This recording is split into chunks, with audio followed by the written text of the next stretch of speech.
ഈ വഴിയരികിൽ. റൈറ്റർ ഇരുട്ടിൻ്റെ കൂട്ടുകാരി. ഭാഗം 5. വേദൂസേ.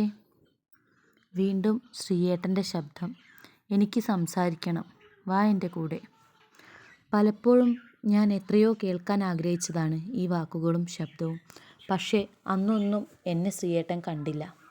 ഇപ്പോൾ ശ്രീയേട്ടൻ്റെ ഉള്ളിൽ ഞാനില്ല എന്ന് ഞാൻ എൻ്റെ മനസ്സിനെ ബോധ്യപ്പെടുത്തി കഴിഞ്ഞു. ഇനി എന്തിനു വീണ്ടും ഒരു സംസാരം എന്ന് ചോദിക്കണമെന്നുണ്ട്. പക്ഷേ എൻ്റെ ശബ്ദം ആരോ പിടിച്ചു താഴിട്ട് പൂട്ടിയ പോലെ, തൊണ്ട വറ്റി വരണ്ട പോലെ. അത്രയൊക്കെ പറഞ്ഞിട്ടും ഞാൻ പ്രതികരിക്കാത്തത് കൊണ്ടാകും ശ്രീയേട്ടൻ എൻ്റെ മുന്നിൽ വന്നു നിന്നു. മുഖത്തേക്ക് നോക്ക് വേദൂസേ. ശ്രീയേട്ടൻ്റെ മുന്നിൽ അത്രയൊക്കെ പിടിച്ചു നിൽക്കാനേ എനിക്ക് പറ്റൂ. ഞാൻ മുഖമുയർത്തി നോക്കി. നിറഞ്ഞ ആ കണ്ണുകൾ കണ്ട് ഞാൻ വീണ്ടും തല താഴ്ത്തി. വാ, ഞാൻ കൊണ്ടുവിടാം. എനിക്കല്പം സംസാരിക്കാനുമുണ്ട്. ആരെങ്കിലും കാണും ശ്രീയേട്ടാ. അതിന് നീയും ഞാനും തെറ്റൊന്നും ചെയ്യുന്നില്ലല്ലോ. ഉണ്ടോ? പിന്നെ എന്തിനു പേടിക്കണം? ശ്രീയേട്ടൻ്റെ ശബ്ദം കനത്തു. എൻ്റെ കയ്യിൽ പിടിച്ച് ബൈക്കിൻ്റെ അടുത്തേക്ക് നടന്നു. മുണ്ടൊന്ന് കുടഞ്ഞു നേരെയാക്കി ശ്രീയേട്ടൻ ബൈക്കിൽ കയറി. വാ, കയറ്. ഞാൻ ഇല്ല, ഒറ്റയ്ക്ക് പോയിക്കോളാം. നീ വരുന്നുണ്ടോ എന്ന് ഞാൻ ചോദിച്ചില്ല വേദൂസേ. നിന്നോട് കയറാനാണ് പറഞ്ഞത്. പിന്നെ ഒന്നും ചിന്തിച്ചില്ല. ഞാനും കയറി. എന്നെയും കൊണ്ട് ശ്രീയേട്ടൻ്റെ വണ്ടി നീങ്ങി. എത്ര വട്ടം കൊതിച്ച യാത്രയാണിത്. പലപ്പോഴും തൻ്റെ ഉറക്കം കെടുത്തിയ യാത്ര. ശ്രീയേട്ടൻ കെട്ടിയ താലിയും സീമന്തരേഖയിൽ ആ കയ്യാൽ അണിയിച്ച സിന്ദൂരവുമിട്ട് ഈ വണ്ടിയിൽ ഇങ്ങനെ ചുറ്റിപ്പിടിച്ചിരുന്ന് നാട് മുഴുവനും കാണാൻ പോകണം, ആരെയും ഭയക്കാതെ. എല്ലാം വെറും സ്വപ്നമാണെന്നറിയും തോറും കണ്ണുകൾ വീണ്ടും നിറയാൻ തുടങ്ങി. അറിയാത്ത വഴികളിലൂടെ എന്നെയും കൊണ്ട് ശ്രീയേട്ടൻ നീങ്ങി. എൻ്റെ അമ്പരപ്പ് കണ്ടിട്ടാവണം ശ്രീയേട്ടൻ ചോദിച്ചത്, പേടിയുണ്ടോ എൻ്റെ കൂടെ വരാൻ? ശ്രീയേട്ടന് സ്വന്തം ജീവവായുവിനെ പേടിയാണോ? ഞാനും ചോദിച്ചു. എന്താ വേദൂസേ, ആർക്കെങ്കിലും സ്വന്തം ശ്വാസത്തെ പേടി കാണുമോ? അതില്ലാതെ ആവുന്നതോർത്തല്ലേ പേടിക്കണ്ടു. പിന്നെ ഞാനും എന്തിനെൻ്റെ ജീവശ്വാസത്തെ പേടിക്കണമെന്ന് പറയണമെന്നുണ്ടായിരുന്നു. പക്ഷേ എന്തോ ഒരു തടസ്സം. ഉത്തരം കിട്ടിയിട്ടാവണം ശ്രീയേട്ടൻ പിന്നെ ഒന്നും മിണ്ടിയില്ല. പക്ഷേ ആ കണ്ണുകളിൽ എവിടെയോ ഒരിറ്റു കണ്ണീരായി ഞാനും ഉണ്ടെന്നൊരു തോന്നൽ അന്നേരം എനിക്കുണ്ടായിരുന്നു. ഒരു കുന്നിൻ ചെരുവിൽ വണ്ടി നിർത്തി ഞങ്ങൾ ഇറങ്ങി. ശ്രീയേട്ടൻ മുന്നിൽ കയറി നടന്നു, പുറകെ ഞാനും. അല്പം കഴിഞ്ഞതും ഞങ്ങളുടെ നടത്തം ഒന്നിച്ചായി.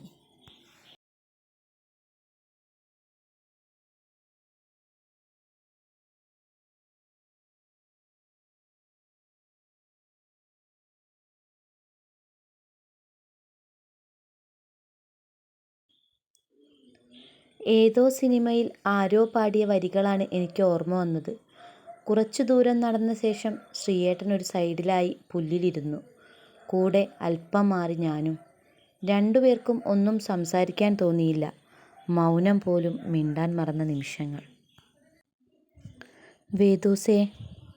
മൗനത്തെ അറുത്തുമുറിച്ചുകൊണ്ട് ശ്രീയേട്ടൻ തുടങ്ങി. അപ്പോഴും ആ ശബ്ദത്തിനൊരു കനമുണ്ടായിരുന്നു.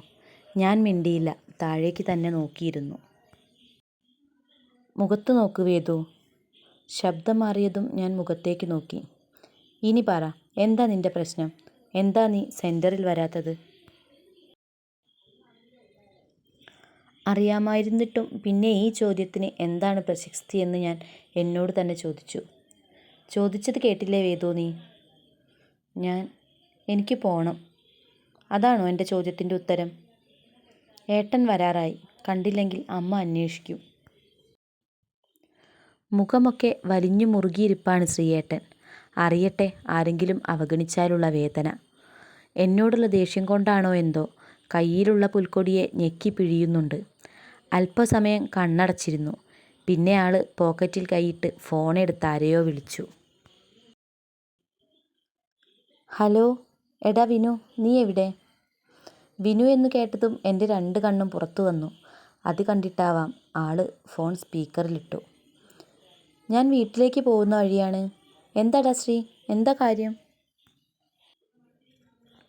അത് പിന്നെ ഞാൻ ടൗണിൽ നിന്ന് വരുമ്പോൾ വേദുവിനെ കണ്ട് അവളെയും എൻ്റെ കൂടെ കൂട്ടി. എനിക്ക് അത്യാവശ്യമായിട്ട് ഒരിടം വരെ പോകാനുമുണ്ട്. അതുകൊണ്ട് അവൾ ഇത്തിരി വൈകും. ഞാൻ കൊണ്ടുവിട്ടാളാം. അതോ ഇപ്പോൾ തന്നെ കൊണ്ടുവിടണോ? ഏയ് വേണ്ടടാ, നിൻ്റെ കൂടെ തന്നെ പോന്നോട്ടെ. എൻ്റെ കൂടെ വരുന്ന പോലെ തന്നെയല്ലടാ അവൾ നിൻ്റെ കൂടെയും. എന്നാ നീ അമ്മയെ വിളിച്ചൊന്ന് പറ അവൾ ഇത്തിരി വൈകുമെന്ന്. ഓക്കെ, നീ വെച്ചോ ശ്രീ, ഞാൻ പറഞ്ഞേക്കാം. കേട്ടില്ലേ? ഇനി മറുപടി പറയാലോ? പറയ്. എനിക്കറിയണം, എന്താ നിനക്ക്? ഞാൻ ശ്രീയേട്ടനെ ഒരുപാട്. നിർത്തുവേതു. എനിക്കറിയാം നിൻ്റെ ഉള്ളിൽ എന്താണെന്ന്. ഇപ്പോഴല്ല, എന്നോ അറിയാം. അത് തന്നെയാണ് വീണ്ടും നീ പറയുന്നതെങ്കിൽ എനിക്ക് കേൾക്കണ്ട. ശ്രീയേട്ടൻ്റെ വാക്കുകൾ ഒരു ഞെട്ടലോടെയാണ് ഞാൻ കേട്ടത്. എൻ്റെ ഇഷ്ടം അറിയാമെന്നോ? അതും എന്നോ? ഒഴുകാൻ തുടങ്ങിയ കണ്ണുകളെ പിന്നെ അവൾക്ക് തടയാൻ തോന്നിയില്ല. കണ്ണുനീർ കാഴ്ചയെ തടഞ്ഞപ്പോഴും അവൾ അവൻ്റെ വാക്കുകൾക്കായി കാതോർത്തു.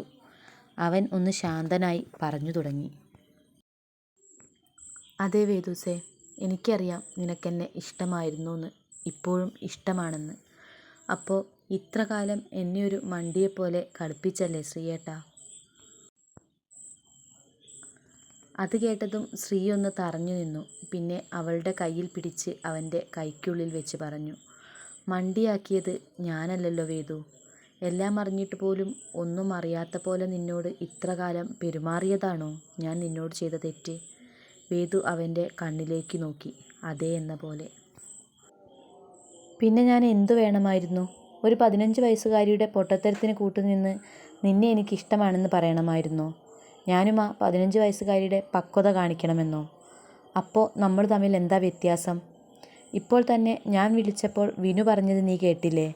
അവൻ്റെ പെങ്ങൾ അവൻ്റെ കൂടെ പോകുന്നത് പോലെ തന്നെയാണ് എൻ്റെ കൂടെ വരുന്നതുമെന്ന്. എന്താ അതിനർത്ഥം? അവന് എന്നെ അത്രയ്ക്കും വിശ്വാസമുള്ളത് കൊണ്ടല്ലേ? ഒരു ഏട്ടൻ്റെ സ്ഥാനത്തു നിന്നുകൊണ്ട് ഞാനും നിന്നെ സംരക്ഷിക്കുമെന്ന് അവന് ഉറപ്പുണ്ടായിട്ടല്ലേ? അപ്പോൾ ആ ഞാൻ തന്നെ നിന്നെ സ്നേഹിക്കണോ? എന്നിട്ട് അവനെ ചതിക്കണോ? പറ വേദു. ശ്രീയേട്ടൻ്റെ ചോദ്യത്തിനൊന്നും എനിക്ക് ഉത്തരമില്ലായിരുന്നു. എങ്കിലും ഞാൻ വിട്ടുകൊടുക്കില്ല. കാരണം ഇവിടെ ഞാൻ തോറ്റുപോയാൽ പിന്നെ ഒരിക്കലും ശ്രീയേട്ടനെ തനിക്ക് കിട്ടില്ല. പൊട്ടത്തരം എന്നൊക്കെ പറഞ്ഞെൻ്റെ ഇഷ്ടത്തെ കൊല്ലല്ലേ ശ്രീയേട്ടാ. കരച്ചിൽ ചീളുകളും വാക്കുകൾക്കൊപ്പം പുറത്തു വന്നു. അവയെ പുറംകൈ കൊണ്ട് തുടച്ചു നീക്കി പ്രിയപ്പെട്ടവൻ്റെ മുന്നിൽ മനസ്സ് തുറന്നു വേദു. എത്ര എളുപ്പം കഴിഞ്ഞു ശ്രീയേട്ടൻ്റെ ഭാഗം. ഞാനും പറയട്ടെ ഇനി എൻ്റെ കാര്യം. അത് പറയാൻ അധികമൊന്നും ഇല്ലല്ലോ ശ്രീയേട്ടാ. ഒറ്റ വാക്കിൽ പറഞ്ഞാൽ എനിക്ക് ശ്രീയേട്ടനോട് തോന്നിയ ഇഷ്ടം, അതാണ് എൻ്റെ ന്യായം. ഇപ്പോൾ പറഞ്ഞില്ലേ പൊട്ടത്തരമെന്ന്. അതെ, പൊട്ടത്തരമായി തോന്നാം ശ്രീയേട്ടന് മാത്രമല്ല എല്ലാവർക്കും. എന്നാൽ ആ പൊട്ടത്തരത്തിൻ്റെ പേരിൽ ഞാൻ എത്ര രാത്രി ഉറക്കമുളച്ചിരുന്നുവെന്ന് അറിയോ ഏട്ടന്? ഏട്ടന് വേണ്ടി ഞാൻ കരഞ്ഞ രാത്രികൾ എത്രയുണ്ടെന്നറിയോ? അത്രത്തോളം വരുമോ ശ്രീയേട്ടൻ്റെ ന്യായങ്ങൾ? ഇല്ലല്ലോ വേദു. ഞാൻ കഴിഞ്ഞില്ല ശ്രീയേട്ടാ. ഓരോ വട്ടം കാണുമ്പോഴുമുള്ള ശ്രീയേട്ടൻ്റെ അവഗണന, കത്തികൊണ്ട് കുത്തി കീറുന്ന പോലെയുള്ള വാക്കുകൾ, അപ്പോഴൊക്കെ ഞാൻ അനുഭവിച്ച വേദന, ഇതിനൊക്കെ പകരം വെക്കാനാകുമോ ശ്രീയേട്ടന് ഈ ന്യായങ്ങൾ കൊണ്ട്? എൻ്റെ പൊന്നു മോളെ, എന്താ നിന്നോട് ഇതിനൊക്കെ ഞാൻ പറയുക? എൻ്റെ അവസ്ഥ ഒന്ന് മനസ്സിലാക്ക് കുഞ്ഞാ. നീ എൻ്റെ വേദൂസല്ലേ. ഭൂമിയോളം താഴ്ന്നുകൊണ്ടുള്ള അവൻ്റെ സമീപനം അവൾ പ്രതീക്ഷിച്ചില്ല. ഒടുവിൽ അവൾ തന്നെ തോറ്റുകൊടുത്തു. ശ്രീയേട്ടൻ പറഞ്ഞു, ഞാൻ കേൾക്കാം. പക്ഷേ മറക്കാൻ മാത്രം പറയരുത്. പിന്നെ ഞാൻ ഉണ്ടാവില്ല. നെഞ്ചുപൊട്ടി മരിച്ചു പോവും. ഒരു ശല്യത്തിനും ഞാൻ വരില്ല. ഈ പൊട്ടത്തരം എൻ്റെ ഉള്ളിൽ തന്നെ മൂടി വെച്ചോളാം. പക്ഷേ എന്നെങ്കിലും ഈ വിഡ്ഢിയുടെ വിഡ്ഢിത്തം ശ്രീയേട്ടൻ മനസ്സിലാക്കിയാൽ അന്ന് എന്നിലേക്ക് വരാമെന്നൊരു വാക്കു മാത്രം തന്നൂടെ എനിക്ക്? അതുമാത്രമല്ലേ ഞാൻ ചോദിച്ചുള്ളൂ. പ്ലീസ് ഏട്ടാ, എന്നെ ഇഷ്ടമല്ലെന്ന് പറയല്ലേ. അത്രയും പറഞ്ഞു തീർന്നപ്പോഴേക്കും അവൾ കിതച്ചുകൊണ്ട് തല കാൽമുട്ടിലേക്ക് ചേർത്ത് വെച്ച് കരയാൻ തുടങ്ങി. അല്പസമയം അവളെ തനിച്ചു വിട്ട ശേഷം ശ്രീ മെല്ലെ വിളിച്ചു, വേദൂസേ, വാ പോവാം, സമയം വൈകുന്നു. ഇനി അവളോട് ഒന്നും പറഞ്ഞിട്ട് കാര്യമില്ലെന്ന് അവന് തോന്നി. അവൻ എഴുന്നേറ്റ് അവൾക്ക് നേരെ കൈനീട്ടി. ആ കൈയെ അവഗണിച്ചുകൊണ്ട് വേദു ബാഗുമെടുത്ത് മുന്നിൽ നടന്നു. അവളുടെ പുറകെ അവനും നടന്നു. തിരിച്ചുള്ള യാത്രയിൽ രണ്ടുപേരും ഒന്നും മിണ്ടിയില്ല. അപ്പോഴും അവളുടെ കണ്ണുകളിൽ നിന്ന് കണ്ണുനീർ ഒഴുകിയിറങ്ങി. അത് കാണെ അവൻ്റെ ഹൃദയം നുറുങ്ങി. ഇഷ്ടമാണ് വേദൂസേ, എന്നെക്കാളേറെ ഇഷ്ടമാണ് എനിക്കെൻ്റെ ഈ പൂച്ചക്കുഞ്ഞിനെ. പക്ഷേ എൻ്റെ ഇഷ്ടത്തേക്കാൾ ഏറെ വലുതാണ് എനിക്ക് നിൻ്റെ ഭാവി. അതിനുവേണ്ടി മാത്രം നിൻ്റെ ഇഷ്ടം ഞാൻ കണ്ടില്ലാന്ന് വെക്കുകയാണ്. എന്നോട് പൊറുക്ക് വേദൂസേ. അവളെ വീട്ടിലിറക്കിക്കൊടുത്ത് പോരാൻ നേരം നാളെ മുതൽ സെന്ററിൽ കാണണം എന്നൊരു താക്കീത് കൊടുക്കാനും അവൻ മറന്നില്ല. അവൾ ആർക്കും മുഖം കൊടുക്കാതെ അകത്തേക്ക് ഓടിപ്പോകുന്നത് ഒരു വേദനയോടെ നോക്കിക്കൊണ്ട് ശ്രീ വണ്ടിയെടുത്തു. വീട്ടിലേക്കുള്ള യാത്രയിൽ അവൻ ഓർക്കുകയായിരുന്നു അവൻ്റെ പൂച്ചക്കുഞ്ഞിനോടുള്ള അവൻ്റെ ഇഷ്ടം. ആരോരുമറിയാതെ 3 വർഷമായി ഉള്ളിൽ കൊണ്ടു നടന്ന അവൻ്റെ വേദൂസിനോടുള്ള പ്രണയം. കഥയുടെ അടുത്ത ഭാഗത്തിനായി കാത്തിരിക്കൂ. കഥ ഇഷ്ടമാകുന്നുണ്ടെങ്കിൽ ലൈക്ക് ചെയ്ത് നിങ്ങളുടെ അഭിപ്രായങ്ങൾ അറിയിക്കണം. ചാനൽ സബ്സ്ക്രൈബ് ചെയ്യാനും മറക്കരുതേ.